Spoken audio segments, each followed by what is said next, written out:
S Ugadi ಹಬ್ಬದ ದಿನವೇ BJP ticket ಘೋಷಣೆಯಾಗಿರತಕ್ಕಂಥದ್ದು. Bagalkot, Davanagere ದಕ್ಷಿಣ ಕ್ಷೇತ್ರಕ್ಕೆ ಟಿಕೆಟ್ ನೀಡಿದ್ದಾರೆ. ಎರಡೂ ಕ್ಷೇತ್ರಗಳಿಗೆ ಬಿಜೆಪಿ ಅಭ್ಯರ್ಥಿಗಳ ಘೋಷಣೆ ಆಗಿರತಕ್ಕಂಥದ್ದು. ಅದರಲ್ಲಿ ಶ್ರೀನಿವಾಸ್ ದಾಸ್ ಕರಿಯಪ್ಪಗೆ ದಾವಣಗೆರೆ ದಕ್ಷಿಣ ಟಿಕೆಟ್ ನೀಡಿದೆ. ಎಸ್ಟಿ ಸಮುದಾಯಕ್ಕೆ ಸೇರಿರತಕ್ಕಂಥ ಶ್ರೀನಿವಾಸ್ ದಾಸ್ ಕರಿಯಪ್ಪನವರು ಬೈ ಎಲೆಕ್ಷನ್ ಅಲ್ಲಿ ಅಹಿಂದಾಗೆ ಮಣೆ ಹಾಕಿರತಕ್ಕಂಥ ಬಿಜೆಪಿ ವರಿಷ್ಠರು ಅಹಿಂದಾಗೆ ಮಣೆ ಹಾಕಿದ್ದಾರೆ. ಸಿದ್ದೇಶ್ವರ್ ಜೊತೆ ಒಡನಾಟ ಇಟ್ಕೊಂಡಿದ್ದಾರೆ ಶ್ರೀನಿವಾಸ್ ದಾಸ್ ಕರಿಯಪ್ಪನವರು. ರೇಣುಕಾಚಾರ್ಯ ಟೀಮ್ ಹಾಗೂ ಸಿದ್ದೇಶ್ವರ ಟೀಮ್ ಜೊತೆ ಒಂದು ಉತ್ತಮ ಒಡನಾಟವನ್ನು ಅವರು ಹೊಂದಿದ್ದಾರೆ. ಎರಡೂ ಬಣಗಳು ಒಪ್ಪುವಂತಹ ಅಭ್ಯರ್ಥಿಗೆ ಬಿಜೆಪಿ ವರಿಷ್ಠರಿಂದ ಟಿಕೆಟ್ ನೀಡಲಾಗಿದೆ. ಯುಗಾದಿ ಹಬ್ಬದ ದಿನವೇ ಬಿಜೆಪಿ ಟಿಕೆಟ್ ಘೋಷಣೆ ಮಾಡಿರತಕ್ಕಂಥದ್ದು.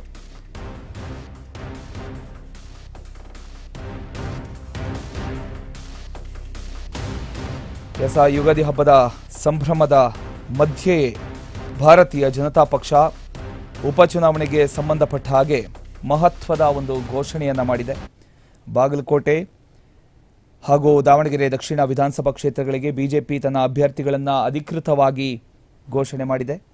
ದಾವಣಗೆರೆ ದಕ್ಷಿಣ ಕ್ಷೇತ್ರದಿಂದ ಇದೀಗ ಶ್ರೀನಿವಾಸ್ ದಾಸ್ ಕರಿಯಪ್ಪ ಅವರಿಗೆ ಬಿಜೆಪಿ ಟಿಕೆಟ್ ಅನ್ನು ನೀಡಿದೆ. ಇದರಿಂದ ಸ್ಥಳೀಯ ರಾಜಕೀಯ ವಲಯದಲ್ಲಿ ಒಂದಿಷ್ಟು ಚರ್ಚೆಗಳು ಕೂಡ ಜೋರಾಗಿದೆ. ಎಸ್ಟಿ ಸಮುದಾಯಕ್ಕೆ ಸೇರಿರತಕ್ಕಂಥ ಶ್ರೀನಿವಾಸ್ ದಾಸ್ ಕರಿಯಪ್ಪ ಅವರು ದಾವಣಗೆರೆ ರಾಜಕೀಯದಲ್ಲಿ ಒಂದು ಪರಿಚಿತ ಮುಖವಾಗಿದ್ದಾರೆ. ವಿಶೇಷವಾಗಿ ಮಾಜಿ ಸಂಸದ GM ಸಿದ್ದೇಶ್ವರ್ ಅವರೊಂದಿಗೆ ಒಂದು ಉತ್ತಮ ಒಡನಾಟ ಕೂಡ ಇಟ್ಕೊಂಡಿದ್ದಾರೆ. ಜೊತೆಗೆ ರೇಣುಕಾಚಾರ್ಯ ಟೀಮ್ ಹಾಗೂ ಸಿದ್ದೇಶ್ವರ ಟೀಮ್ ಎರಡೂ ಬಣದೊಂದಿಗೆ ಉತ್ತಮ ಸಂಬಂಧವನ್ನು ಹೊಂದಿರತಕ್ಕಂಥ ಅವರು ಎರಡು ಗುಂಪುಗಳಿಂದಲೂ ಆ ಎರಡು ಗುಂಪುಗಳಿಗೆ ಒಪ್ಪುವಂತಹ ಅಭ್ಯರ್ಥಿಯಾಗಿ ಬಿಜೆಪಿ ವರಿಷ್ಠರು ಅವರಿಗೆ ಟಿಕೆಟ್ ನೀಡಿರತಕ್ಕಂಥದ್ದು ಈಗ ನಾವು ಗಮನ ಹರಿಸಬೇಕಾಗಿದೆ. ಉಪಚುನಾವಣೆಯಲ್ಲಿ ಅಹಿಂದ ಸಮುದಾಯಕ್ಕೂ ಕೂಡ ಪ್ರಾಮುಖ್ಯತೆ ನೀಡತಕ್ಕಂಥ ಉದ್ದೇಶದಿಂದಲೇ ಈ ಒಂದು ಆಯ್ಕೆ ಮಾಡಲಾಗಿದೆ ಅನ್ನುವಂಥ ಮಾತುಗಳು ಈಗ ರಾಜಕೀಯ ವಲಯದಲ್ಲಿ ಕೇಳಿ ಬರ್ತಾ ಇದೆ.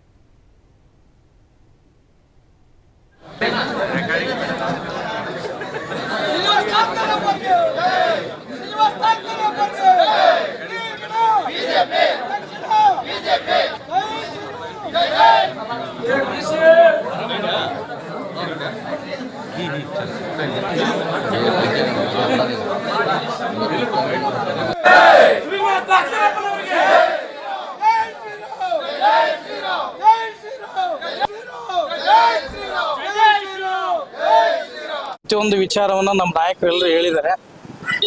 ಪಕ್ಷದ ಅಭ್ಯರ್ಥಿ ಯಾರೇ ಆದರೂ ಕೂಡ ಭಾರತೀಯ ಜನತಾ ಪಾರ್ಟಿಗೆ ಒಗ್ಗಟ್ಟಿನಿಂದ ಕೆಲಸ ಮಾಡಬೇಕು ಅಂತೇಳಿ ಇವತ್ತು ಒಂದು ಸಂದೇಶವನ್ನು ರವಾನೆ ಮಾಡಿದ್ದೀವಿ. ಕಾಂಗ್ರೆಸ್ನವರು ಏನು ಅನ್ಕೊಳ್ತಾ ಇದ್ರು, ಭಾರತೀಯ ಜನತಾ ಪಾರ್ಟಿಯಲ್ಲಿ ಒಗ್ಗಟ್ಟಿಲ್ಲ ಅನ್ನುವಂಥದ್ದು ಏನು ಹೇಳ್ತಾ ಇದ್ರು, ಅದನ್ನು ಇವತ್ತು ತೋರಿಸಿದ್ದೀವಿ. ನಾವೆಲ್ಲರೂ ಒಂದಾಗಿದ್ದೇವೆ, ಒಟ್ಟಾಗಿದ್ದೇವೆ. ಬರುವಂಥ ದಿನಗಳಲ್ಲಿ ದಕ್ಷಿಣ ವಿಧಾನಸಭಾ ಕ್ಷೇತ್ರದಿಂದ ಭಾರತೀಯ ಜನತಾ ಪಾರ್ಟಿ ಅಭ್ಯರ್ಥಿ ನಾವು ಯಾರೇ ಆಗಿದ್ರು ಕೂಡ ಪ್ರಾಮಾಣಿಕ ಕೆಲಸ ಮಾಡಿ ರಾಜ್ಯ ವಿಧಾನಸಭೆಗೆ ಕೊಂಡೊಯ್ಯುವಂತ ಕೆಲಸವನ್ನ ಮಾಡ್ತೀವಿ. ಎಲ್ಲರೂ ಒಗ್ಗಟ್ಟಲ್ಲಿದ್ದಾರೆ, ಒಗ್ಗಟ್ಟಿನಿಂದ ಪಕ್ಷ ದೊಡ್ಡದು, ಪಕ್ಷಕ್ಕಾಗಿ ಎಲ್ಲರೂ ಕೆಲಸ ಮಾಡ್ತಾರೆ. ಬರುವಂತ ದಿನಗಳಲ್ಲಿ ಎಲ್ಲರೂ ಒಟ್ಟಾಗಿ ಒಯ್ಯುವಂತ ಕೆಲಸ ಭಾರತೀಯ ಜನತಾ ಪಾರ್ಟಿಲಿ ಆಗುತ್ತೆ. ಎಷ್ಟು ಬಹುಮತದಿಂದ ಆಯ್ಕೆ ಚುನಾವಣೆ ಬರಲಿ, ಘೋಷಣೆ ಮಾಡಿಲ್ಲ. ಚುನಾವಣೆ ಈಗ ಘೋಷಣೆ ಮಾಡಾಗಿ ಮೇಲೆ ಗೆಲುವು ನಿಶ್ಚಿತ. ಭಾರತೀಯ ಜನತಾ ಪಾರ್ಟಿ ಕಾಂಗ್ರೆಸ್ ದುರಾಡಳಿತದ ವಿರುದ್ಧ, ವಂಶ ಪಾರಂಪರ್ಯ ವಿರುದ್ಧ. ಪ್ರತಿಯೊಂದು ವಿಚಾರವನ್ನ ನಮ್ಮ ನಾಯಕರೆಲ್ಲರೂ ಹೇಳಿದ್ದಾರೆ. ಪಕ್ಷದ ಅಭ್ಯರ್ಥಿ ಯಾರೇ ಆದರೂ ಕೂಡ ಭಾರತೀಯ ಜನತಾ ಪಾರ್ಟಿಗೆ ಒಗ್ಗಟ್ಟಿನಿಂದ ಕೆಲಸ ಮಾಡಬೇಕು ಅಂತೇಳಿ ಇವತ್ತು ಒಂದು ಸಂದೇಶವನ್ನು ರವಾನೆ ಮಾಡಿದ್ದೀವಿ.